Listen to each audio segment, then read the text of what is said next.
Okay, we look good, we look good, we look good. Are we ready for this episode? We're sitting on a log getting ready for an episode today. I might leave that in actually. Why not? Why not? Welcome back to Symbiotic Vibration, everybody, and welcome to episode 9 of A Survivor's Guide to Survival. It's nice to say that. Unfortunately, I can't get around to an episode every week because they take a little bit longer to edit and process and record, and it's actually quite a deep experience for me to even explain these episodes and to digest my experience over and over again. So, if you are watching this and you're following along this series, I'm glad you're back. And if you're watching this and you're subscribed, thank you. Thank you for still being here, and I hope that you're enjoying my content and the fact that I'm staying consistent with it lately and showing up no matter what state of mind that I'm in. It's been a beautiful experience, it's been challenging, it's been vulnerable, it's been amazing. And here we are at episode 9. So today we are going to talk about suffering beneath the surface, the invisible illness. Usually when I make an episode of A Survivor's Guide to Survival, I speak about my own experience with a brain tumour, with brain surgery, with addiction, with depression, anxiety, etc. And I try to condense my experience plus research into a blueprint of sorts that might help somebody along their own journey with suffering, no matter what that is. And if I can help in some way, shape or form, then that is why I'm sharing this experience, and I hope that I can help somebody. I'm most certainly helping myself, which is enough for me.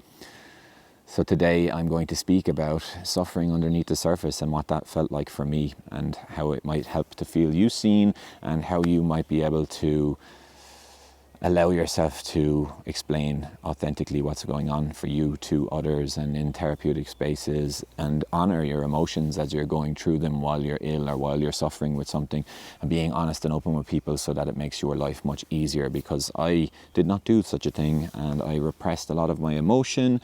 I wore a mask and I was hiding from people at all times. And this is the thing about invisible illnesses.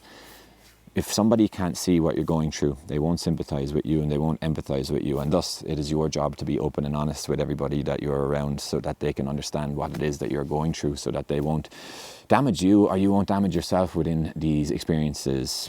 And also, you know, I'm speaking from a perspective of a man who had a brain tumor and some addiction issues and some depression and some anxiety, and I can only explain what I'm going through. So if you're watching this and you're suffering right now and you have something bubbling underneath the surface that people might not be able to see, well then perhaps you'd like to share your experience with us. I'm also extremely sorry that you have to go through what it is that you're going through, but I hope that you find solace within this community and within my words throughout this episode. You know, we have people out there that have so many different varying types of diseases and illnesses, both mentally, physically and spiritually and emotionally, and they're unseen. You know, you think about things like lupus or fibromyalgia or even cancer or tumors or anxiety disorders or depression, mental illnesses. They're all unseen, you know. And so a lot of the times we like to put our masks on and people please. And, you know, if you go to work right now, you're not going to walk in there and someone says, how are you getting on today? You're not going to be like, look, I'm absolutely miserable. I'm so depressed right now. I'm going through something absolutely horrendous and that's how I feel. Most of the time you're going to be like, yeah, I'm fine. Let's crack on with it. And so you're literally repressing your emotion and repressing your experience as you do that. And I'm not saying that that is not normal. It is absolutely normal and we all do it. And everybody watching this video will probably have experienced that today, never mind at some point in their life, because yeah, it's extremely difficult for us to open up and be that vulnerable and be that honest. And also, you know, we don't want to affect the other person's nervous system and trauma dump all over the other person. So there's a happy balance to be found within. But most certainly I can help you with dealing with these emotions and confronting these emotions and allowing yourself to expose whatever it is that you're going through to your loved ones and your close-knit family, so that it'll make your experience much easier and you don't have to hold on to any of this energy and any of this fear and any of this pain, because that's what I did. And right now, even at this very moment, which is almost 8 years after my brain surgery, I'm going through a lot of pain right now and a lot of fear, because I repressed so much of my experience while I was ill within my nervous system without knowing that. It was all an unconscious behavior. I just couldn't deal with the fear. I couldn't deal with the idea of getting my brain cut open. Perhaps I was going to be blind. Perhaps I was going to lose my life. Perhaps I was going to leave my family behind. Perhaps I was going to be a vegetable. And I was not able to deal with any of these things when I was in my early 20s, so I just bottled them up. I repressed everything, I suppressed everything, and I distracted myself. And so now, 8 years later, I'm feeling all of these emotions coming up, and it happens on a cycle for me almost every year. Actually, I mean every year around this time, my anniversary for my surgery is coming up, and I feel the depths of all of that fear and all of that pain channeling through me. And it can take me over if I don't allow myself to feel it. And that's what was happening to me for years. I was literally entering manic states. I was getting angry. I was getting sad. I was getting anxiety. And I didn't understand what any of this was until within the last couple of years, when I understood that, oh my God, like, you know, my nervous system, my body are holding on to all of these experiences, and it is me that has to feel them in order to heal them, in order to allow them to leave my body and enter the universe once again, transmuted into love. And that experience is extremely difficult. So that's what I'm going through right now. And this is an example of what I mean by suffering underneath the surface. I'm not going to go to work. I'm not going to go out with friends, and I'm not going to explain that whole dialogue that I just explained to every single body. I'm not going to trauma dump all over them. And so thus I put on a veneer of myself. And they say, how are you? I'm like, I'm okay. Yeah, let's keep on going. Let's do our thing. And we all do this. It's so normal.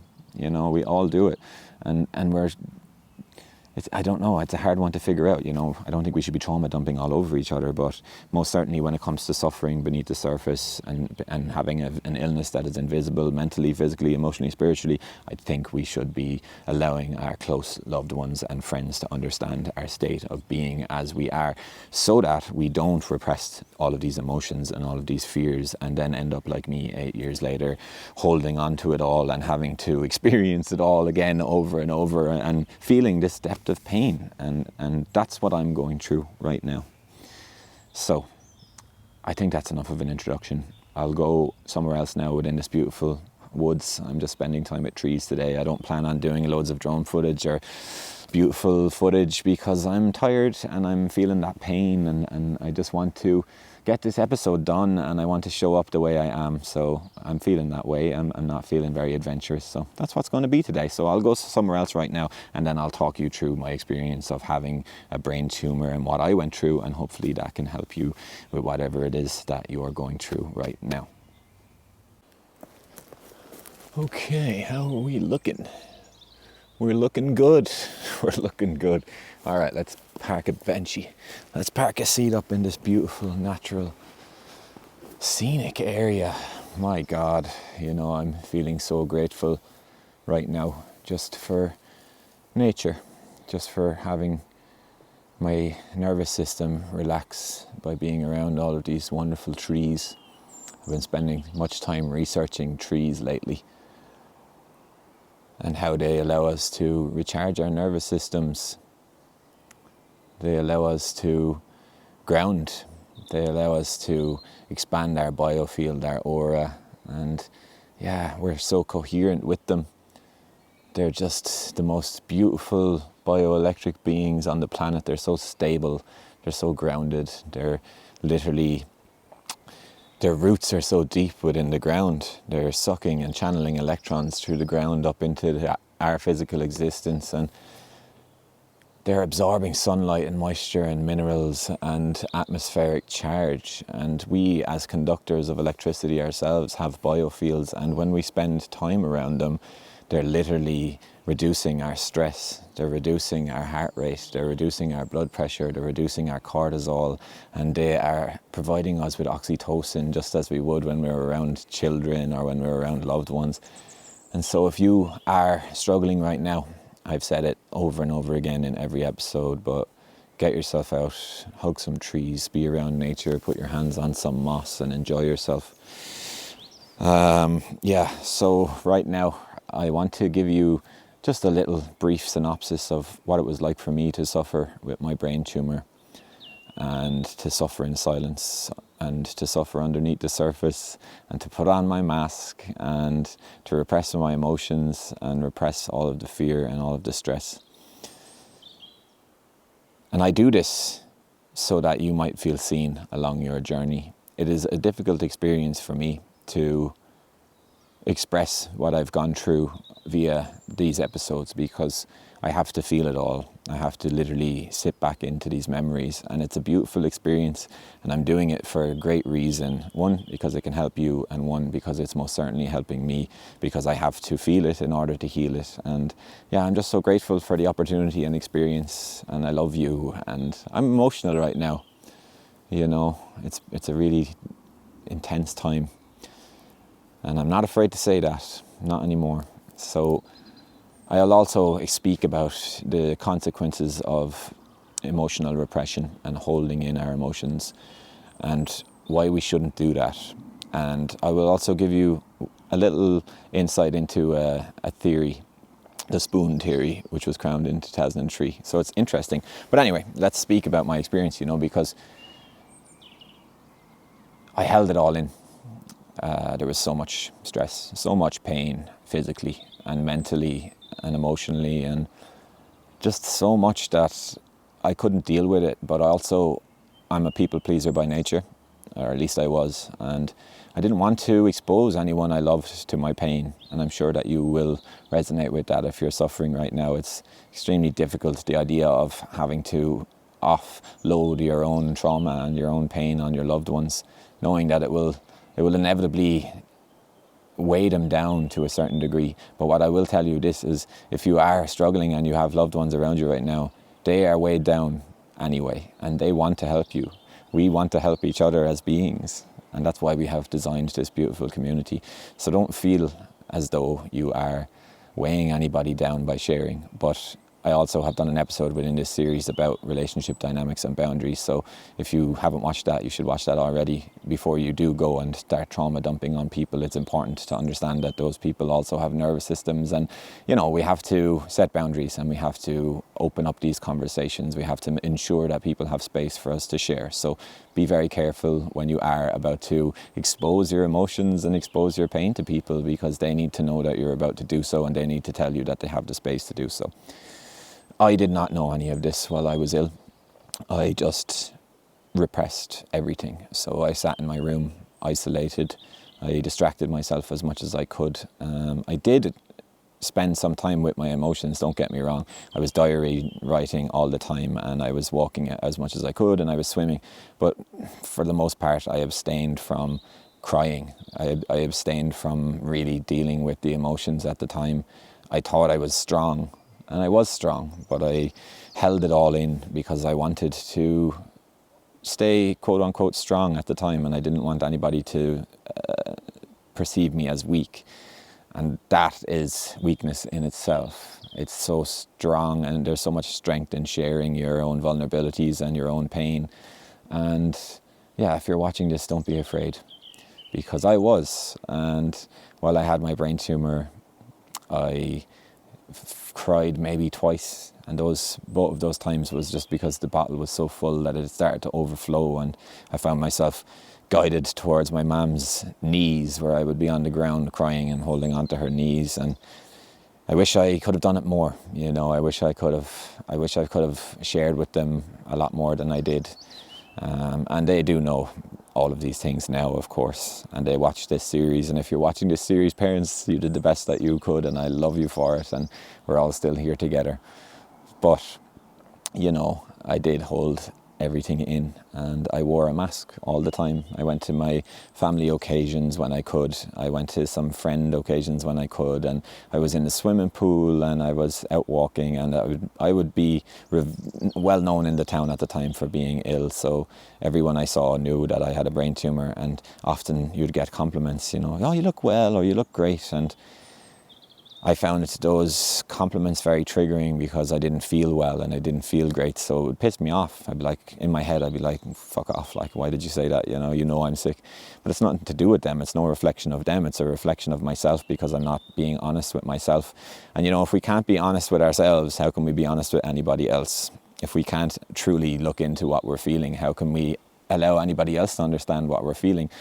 And that's what this whole episode is about. It's about abstaining from repressing all of these emotions while we're suffering, not to suffer underneath the surface in front of everybody. Obviously you don't have to go expose everything that you're going through to everybody, like I said there, when you're going to work or whatever you're doing. But most certainly with the ones around you, you should be trying your best to allow them to understand what's happening for you, because they will allow you to feel seen and feel safe and feel loved and feel secure, which will help you to recover. It will help your nervous system to relax. It will allow you to express your emotions. It will allow you to feel them, and by feeling them you are healing, rather than repressing all of these emotions. And I was doing that, I survived, thankfully. And I now know all of this stuff in hindsight, because I've had to learn as everything that I share on these episodes, so that I can live on and I can feel safe and I can feel seen, and I'm happy that I get to share them now. And so I don't need to go much further into my experience. If you want to watch back through all these episodes, there's a lot more with regards to what I was going through at the time. But yeah, in terms of suffering underneath the surface, it's pretty basic. I didn't share with myself most of the time, and I didn't share with other people, and I held it all in, and it was tougher because of that. And so that's why I'm creating this episode, so that you don't have to. And if you don't have anybody to share with, and you feel like you're not supported, or you feel like you're not loved, I love you and I support you, and you can come along here. You can direct message me if you want, or you can leave comments in the comment section, and I'm sure that plenty of people will get back to you. I most certainly will for now. And yeah, let's talk about the consequences of repressing emotion, of suppressing emotion. So emotion, like everything else, it's energy. Fear has a resonance. Shame has a resonance. Guilt has a resonance. Resentment, they all resonate. They all have vibrational frequencies. And if we are not allowing them to flow through us, and we are repressing them, they remain stagnant or dormant, should I say, and remain trapped within us. And when they remain trapped within us, they can produce physical ailments, they can produce mental issues or emotional issues. They can allow us to become very erratic and very aggressive, or very emotional, or full of anxiety, depending on who we are as beings in general. For me, I wouldn't get angry as such, but I would get very anxious. I would get very sad if I was holding on to a lot of emotions, and I would become very isolated, and I would stay away from people. And yeah, that's not a consequence that we should be going through. And one way to avoid that is by honoring our emotions and by connecting to them as we feel them. So rather than you pushing all of this stress and all of this anger and resentment and guilt and shame down the way, the idea is to feel it all and to allow yourself to honor those feelings, no matter how hard or difficult they are. You can obviously just sit and directly feel them. You can write about them. I will give you some more examples of ways that we can deal with this in the next scene before we finish up. But just know that there is many consequences for you that are short-term and long-term from holding in all of this emotion and all of this pain. And they most certainly will hinder your ability to recover and find a state of relaxation and rest, or a parasympathetic state, if you will, because all of this stored energy is making us anxious or depressed or angry or agitated, and it will push us towards a state of fight or flight mode inevitably, which is not a healthy place for us to exist in long term. And it's somewhere that I existed long term, and I know that, so that's why I'm able to say this to you. Wow, I'm off on a good little tangent here, eh? So before I head off to my next location and finish this episode up, I would like to talk about the spoon theory. The spoon theory of 2003. So this one is really cool. I can't remember the name. I'm really sorry for you if you're watching this and you create the spoon theory. I highly doubt that, but I want to say it's Christian Macam something. I'll leave it right up here right now. But basically, somebody who had lupus wanted to be able to express what they were going through. And so they crowned the spoon theory in 2003. Don't ask me why spoons. You could use any physical object, but this beautiful person chose spoons. But it makes total sense. So what they say is somebody who's not suffering, somebody who is a quote unquote typical human being who's going through a normal existence, we give a spoon to every successful task of the day. So you go to work, you get a spoon. You go for a shower, you get a spoon. You go to that meeting, you get a spoon. You have your dinner, you get a spoon. And so somebody who's not suffering will have unlimited spoons. They will get a spoon for every task that they are going through that day. Somebody who has an illness or who is suffering for instance, this person has lupus. They have a limited amount of spoons, and so they must be aware of this. And so if you are suffering with anything right now that is causing fatigue or making you feel depressed or anxious, or you're going through physical pain or whatever it may be, perhaps you should look into the spoon theory and understand that when your day begins, you only have a certain amount of spoons for a certain amount of tasks, which means that if you overuse your spoons, well, then you're going to be exhausted and you're going to be fatigued and you're going to be even more depressed and even more anxious. And so you have to look after yourself. Using that analogy, it's much easier because you know you have a limited amount of spoons or a limited amount of energy, if you will. So yeah, be conscious of what you're giving your energy towards while you're suffering so that you can recover in a much more pragmatic fashion. So if you want to recover, you're going to need as much energy and as much life force as you can, and you're going to try and be in a parasympathetic state as much as you can, a state of relaxation. And so obviously I help so much throughout this series with regards to de-stressing. So do go back and watch if you've not watched before. But yeah, just watch where your spoons are going. Wake up in the morning and understand that you don't have unlimited spoons. You can only do a certain amount of tasks before you're exhausted and before you need to rest. So be aware of your energy and the lack thereof energy if you are suffering, and ensure that your spoons are going in the right place and that you're giving yourself enough time to relax and deal with your emotions as they come. And yeah, that's as much as I want to say right now. I'm sure this episode is already a half an hour. Yeah, let's leave it there. I'm going to go and find one more location, and I don't have much more to say with regards to this episode. It's an easier one to talk about, and it's most certainly because I don't have to go filming all over the place. It's going to be much easier for me. So yeah, if you're still watching this, thank you. I really appreciate you being here, and I hope that my words are allowing you to feel seen and feel safe within your journey, and I hope that you're learning something from my experience and from this episode. So yeah, let's go finish it up somewhere else in this beautiful forest. La la la la la la la. Okay. Yeah, these trees are absolutely amazing. I've already given you the spiel on trees and nature in every episode, so I don't need to go into it again. But if you are struggling and you're suffering right now, and you're finding the four walls of your house like a prison, do get yourself outside. Put your feet barefoot on the ground. Spend some time around all of these beautiful trees or streams or beaches or wherever it is that you are, and allow your nervous system to relax, allow yourself to feel grounded, allow your body to enter a parasympathetic state, which will supplement your healing journey. It's a beautiful thing. Now, I have covered basically everything I need to cover within this episode. The suffering beneath the surface, the invisible illness. I've given you my experience. I hope that it helps you to feel seen along your own journey. I've also allowed you to understand that you do not need to hide underneath this mask. And yeah, self-acceptance and honesty with ourselves, to be honest with how you feel in this current moment.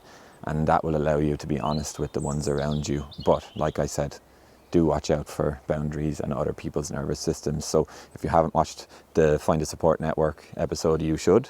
And also I have another video that I created a couple of weeks ago, and it's called Being on Your Own Team, and it is all related to self-compassion. And if you are struggling to find compassion for yourself, I would go and watch that too, because it's so insightful and it's so beautiful to be on our own teams, and we are the ones that we need the most along our healing journey. So yeah, I'm going to leave it at that, because I am feeling the depths right now, and I'm needing to create some space for myself out here before I go home and edit.